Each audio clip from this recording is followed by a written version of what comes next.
आप देख रहे हैं नेट्रिक न्यूज, साहस सच कहने का। नमस्कार, मैं हूं आपके साथ प्रेरणा तलवार और आप देख रहे हैं नेट्रिक न्यूज। साल 2019 के आम चुनाव नजदीक आ रहे हैं और सत्तासीन बीजेपी पूरे दमखम के साथ अपने आप को तैयार कर रही है कि वो विपक्ष का मुकाबला कर सके। और इस संदर्भ के लिए प्रधानमंत्री लगातार कोशिशों में लगे हुए हैं कि वो एक भी जगह कोई मौका ना छोड़ सके जहां वो जनता का विश्वास ना जीत पाए।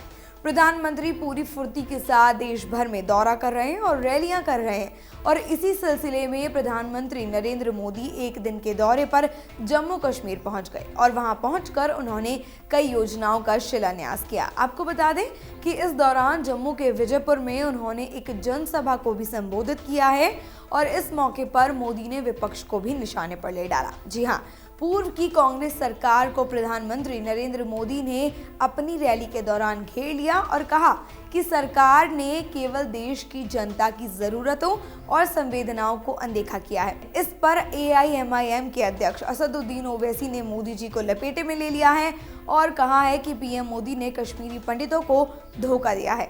दरअसल ये दोनों ही मुद्दे थोड़े अलग अलग हैं। चूंकि PM मोदी कश्मीर पहुंचे तो ओवैसी को भी उनकी मांगे याद आ गई। PM मोदी ने कांग्रेस पर निशाना साधते हुए कहा है कि किसानों पर 6 लाख करोड़ का कर्ज था। किसानों की आंखों में धूल झोंकी गई है, लेकिन माफ किया तो 52,000 करोड़। जब CAG ने जांच की तो उसमें भी 35 लाख लोग फर्जी निकले। PM मोदी ने एक के बाद एक ऐसी बातें गिनवाई जिनसे कांग्रेस का चिट्ठा सामने आया है। मोदी ने रैली में कहा है कि पिछली सरकार में देश की आवश्यकताओं को और भावनाओं को नजरअंदाज करने की प्रवृत्ति थी और इससे सभी लोग वाकिफ भी हैं। मोदी ने उदाहरण के तौर पर करतारपुर कॉरिडोर की बात की और कहा कि उन्होंने ध्यान दिया होता तो गुरु नानक देव की भूमि भारत का हिस्सा होती।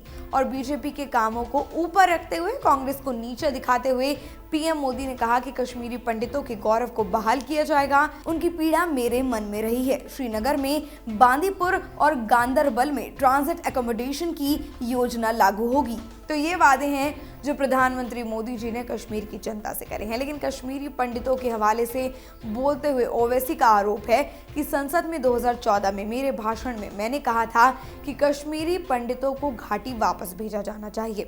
लेकिन प्रधानमंत्री मोदी ने 4.5 साल में क्या किया? ओवैसी ने कश्मीरी पंडितों से सवाल किया है कि क्या आप इससे संतुष्ट हैं? कश्मीर में उन्होंने क्या माहौल बनाया है? आगे पूछा है कि जिम्मेदार कौन है? मोदी और बीजेपी ने कश्मीरी पंडितों को धोखा दिया है। उन्होंने आपके लिए कुछ भी नहीं किया।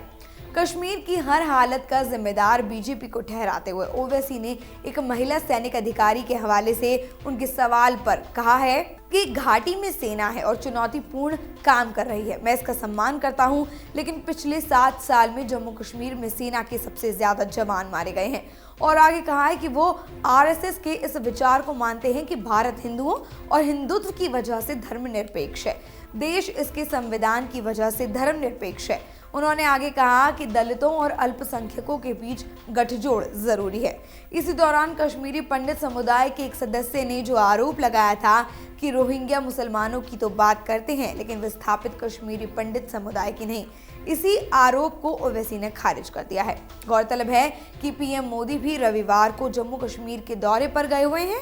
उन्होंने जम्मू के विजयपुर इलाके में एक रैली को संबोधित करते हुए कश्मीरी पंडितों की बात की और एक तरफ मोदी जी कश्मीरी पंडितों और कश्मीर की हालत का जिम्मेदार कांग्रेस को बताते हैं, लेकिन वहीं पर ओवैसी इसका सीधा सीधा आरोप PM मोदी पर लगा रहे हैं। फिलहाल चुनाव नजदीक हैं और देखना ये होगा कि आरोप प्रत्यारोप के इस खेल में जीत किसकी होती है।